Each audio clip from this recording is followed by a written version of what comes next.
Well, hello, internet friends. It is late again, 10:49. We've had a big day today, but it's been a good one. Day two of the Unlock Secrets event. Unlock the Secrets event, not just secrets, the secrets. But anyway, let's talk about it real quick. We'll just fire up the intro. Got to do it. Get myself a little energy, and we'll get it done. We'll get going with it.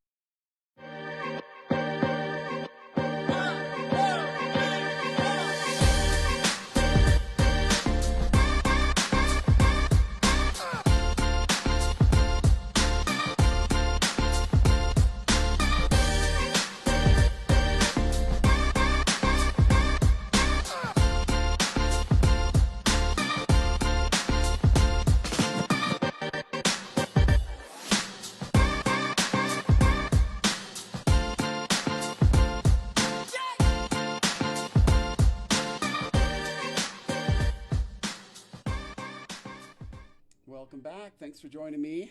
Well, it's late. Nobody's going to join me tonight, and I don't blame you. It's time for sleep. It's almost 11 o'clock, 10:50. But I wanted to jump on really quick because it's been a good day. It's been a cool day. And I just kind of wanted to run through them and kind of touch on some things that were learned today that I think could be helpful going forward I know they'll be helpful for me, and hopefully they'll be helpful for others as well. First and foremost, you know what, I had the opportunity this morning to go and to attend Myron Golden's Bible study class this morning, which is super awesome. I did it before in Phoenix and enjoyed it immensely. I obviously in Phoenix I had the opportunity to go and play golf with Myron. There we go. There's my little logo. Aaron Stewart from the Little Black Couch. Thank you very much. But he is not here. He's back in Provo, buddy, the Little Black Couch. But anyway, I had an opportunity to play with Myron Golden golf. It was just the two of us. We had a great time, and a nice friendship began at that particular time. We've chatted here and there, back and forth, but I really enjoyed the Bible study class that he put on for us in Phoenix. And so I thought, well, if he does that again, I'm going to make sure I make it. And so last night we got kind of an alert that Myron was going to do another Bible study class. And so I definitely wanted to go. And I so originally Myron and I talked about playing some golf together. We were going to play in San Diego a couple weeks ago, and that didn't work out. And so then we thought, well, we'll both be in Denver, so we could play here in Denver. Trying to get the spacing right. And and then I have a bit of an ailment with my Achilles, and so I wasn't able to play physically, which Myron and I were joking that that's hardly an excuse. And for those of you that know Myron will know why, but we had a good laugh over it, and he thinks I'm pretty wimpy. But anyway, the real problem was that in our discussion, as we were leading up to coming here to Denver, I was under the impression that he wanted to play on Thursday, which was yesterday, and he was under the impression that we would be playing on Wednesday. And I went back through our chat and found that it was never really discussed. Myron had made an assumption, and I had made one too, and we just went with our plans. And then it didn't work out well, right? Myron showed up at the course with two of his other buddies on Wednesday, and there was a tournament there, so he couldn't play, and so I looked like not good, right? It doesn't look good that I'd sort of dropped the ball, and I had mentioned to him where they'd be playing and this, that, and the other, and so he showed up at the right course, just the wrong day, according to me, and he showed up at the right day, according to him, and the wrong day according to me, right? So there was a miscommunication there, and that kind of got me thinking. I felt terrible and apologized to Myron profusely, and he's magnanimous as always, but just kind of, hey, things happen for a reason, and nothing seems to get Myron too upset or Myron too down, because he's got such a great understanding of what's important and what isn't. And that becomes, super important when things like that happen, right? Where he can easily blow it off and move on without seemingly no effect whatsoever. So we had a good chat and talked about it, and it was great. We patched things up, I believe. Now, unless he's a really good actor, and I'm not saying he's not, then I think things have been patched up, and Myra and I are on good terms again. But it was very interesting to me that, and I think sometimes when there's miscommunications, and in this particular situation, we just didn't, we didn't kind of match up, and so then things didn't go well for him, and then things afterward didn't go well for me. And sometimes in business, when we aren't careful with how we're communicating, and we think we're communicating one thing, but it's actually being taken and communicated and received in a different way, then there's that miscommunication, and problems can arise. So definitely as entrepreneurs, we want to make sure that we get our messaging right, that we're communicating exactly what's going on, and that we know that it's being received in the right way. And sometimes that takes follow-up, that takes maybe some surveys, it takes some different things, but you want to make sure that that communication is going on and that it's back and forth, that it's not one-sided. Myron and I just need to do a better job of communicating back and forth and making sure that we are both on the same page, and we neglected to do that, and that's where everything went awry, right? So that was an interesting lesson today for sure.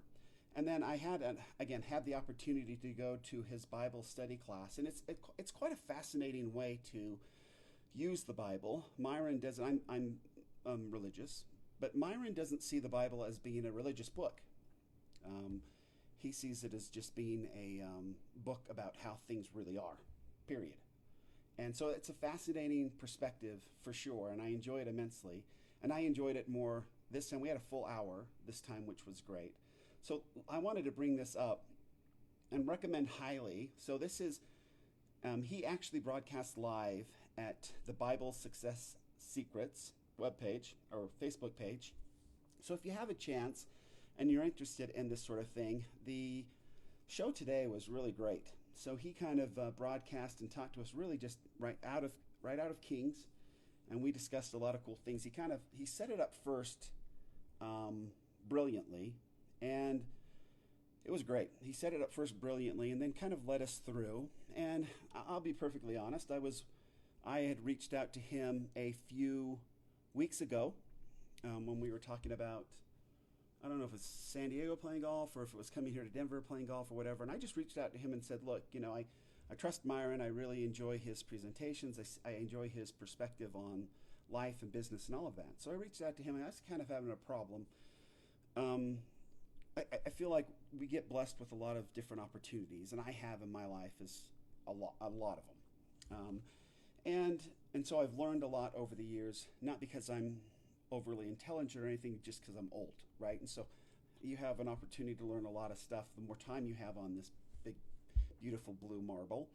And so I've had a lot of experiences through my chosen profession of being an entrepreneur and entrepreneurship. And those tidbits of, I don't know if we call them nuggets or knowledge or wisdom or whatever you want to call it, I feel like are gifts from, I say God. And then taking all of that and then selling it to somebody else when it has been given to me through my experiences just doesn't always feel right to me. To ask for money for just me sharing experiences that I've picked up along the way that, any moron could have picked up along the way. So it's been a hard sort of adjustment for me getting into, it's very easy for me to find a product and sell a product to a big company, but it's hard for me to go directly to individuals, to people, because these are people with families and they're trying to support their families and make money and do all the things. So I feel like I need to serve them and give everything for free. Right, that's kind of how I feel.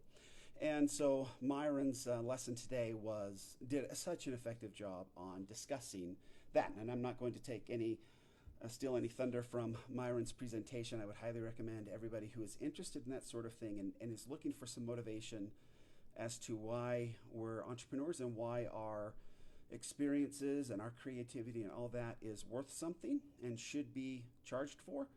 Myron does a very good job of covering that today. So that was a very cool thing. Definitely check that out. Then day 2 of Unlock the Secrets was quite fascinating. We got more into, yesterday we got into hook, story, offer. And then we got into a little bit of, looking at different funnels and how to model them.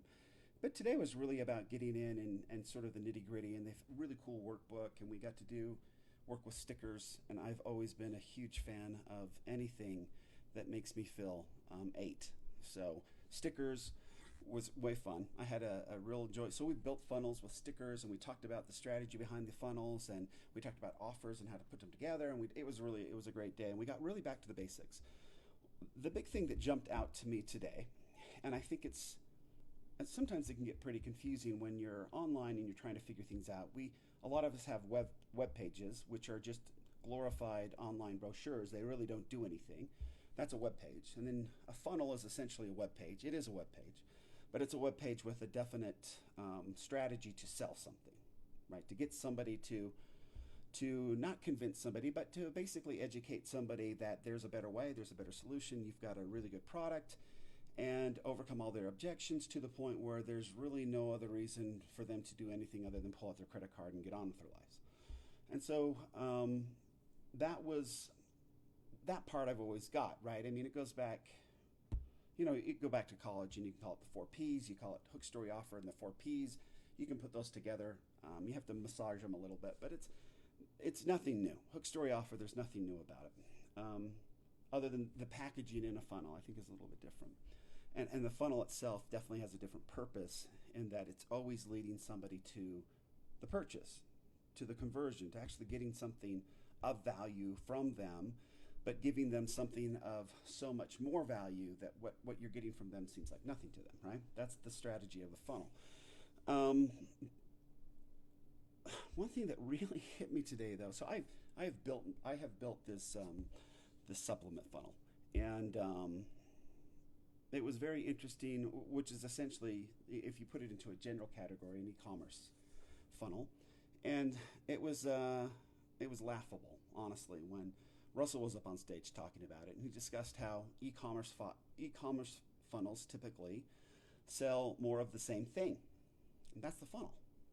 Where a book, a free book offer or something like that sells really the next logical thing in the progression of the client, right? So with every solution you create a new problem, and then you solve that solution with the next offer, and you're going to go through your value, you go through your offer that way, right? Your one-time offers and your upsells and all of that.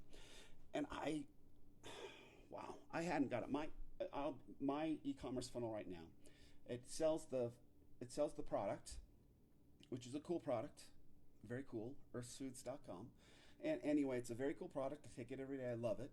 But then the bump is a different product, which I don't think is necessarily a problem. It would probably be better if it was an info product, which I've thought about. But then the next offer is a totally different product. And the next offer of that is a totally different product. And then the next offer of that is a totally different product. I was like, oh my word, how have I not gotten this to this point? So I pulled my coach over and we had a little chat, Dave, thank you. And I've just been doing it wrong. So that's a quick fix. And now essentially, rather than having one funnel with 4 different products, I'm going to have one funnel with probably a bump offer that can be the same in all the funnels. And then you're basically going to use the same product on 4 different funnels, and you're going to sell the same exact product, higher quantities on each offer as you go on, maybe a bigger discount, right? So it was fascinating. It was really interesting to kind of have that kind of go off. And I know that it's silly and simple, but I hadn't got it before now. So that was a pretty cool thing for sure. So I learned a lot of things, but that was probably the one that seemed the silliest. So I think we lost connection there for a little bit. But anyway, it seemed the silliest, so that's the one that's going to stick out in my mind for a long time, and I'll never forget it. So that's great. So definitely, those are the 2 big things out of here. I've had a great time with my boy. I did a little summit thing tonight. Met a lot of great people that I have been really needing to meet for a very long time and connect with them. A lot of different groups that I've joined and been a part of, and have not got to meet these people face to face, which has been truly wonderful. A lot of hugging, which, as many of you know, is not one of my. I have no talents, but that's definitely not one of them either. But it's been good. It's been really good for me. I think it's been good for Kat. It's been good for both of us to be here, and they do a good job. They put on a great show with. They always talk about over delivering, And we as marketers and online salespeople, again, that concept is one that we have to be comfortable with, always over delivering. If you always over deliver, you will never want for business. And that's, just the way things are. And it reminded me of, that comment reminded me of my father. He's a builder, and he's built a lot of homes. He'll be over, I'm thinking all of his developments or something, I can't, thousands of homes and townhomes and different things like that. But he always does well, and it doesn't matter what the economy is. And if the economy is really bad, he just quits building because he's so careful with his finances. But he has this model where he will, whatever he builds, and he's been very wise in purchasing land when it was very cheap and then holding on to it and waiting until the market comes around. But how he's always been able to sell in any market is he builds something, he has it appraised, and then he knocks 10 to 20% off the price. So you always get instant equity when you buy one of my father's homes. And so they just fly off he's making plenty. He doesn't need to maximize his profits. He's not answering to anybody. But he can sell in any market. And then everybody's happy, right? You buy a home and instantly have, 10, 20% equity right out of the get-go. The real problem is, within 6 months, everybody's selling to cash out of my dad's gift. But anyway, that's his choice. It's his company. That's what you get to do when you own your own company. So anyway, really cool lessons today. I enjoyed it immensely. I'm sure there'll be more tomorrow. I'm looking forward to that as well. But thanks for joining me tonight for a quick one. It wasn't as quick as I thought it would be, but lots of great things today. Thanks to Myron for his stuff. Thanks to everybody I met today. So many, too many to mention, and I'm all hugged out, so I need to get some sleep. So thank you all. Aaron Stewart from the Little Black Couch. Entrepreneurship is a big deal. We solve a lot of problems. This world needs us to be creative, to be engaged, and to be impactful. Till next time, Aaron Stewart from the Little Black Couch. Good night.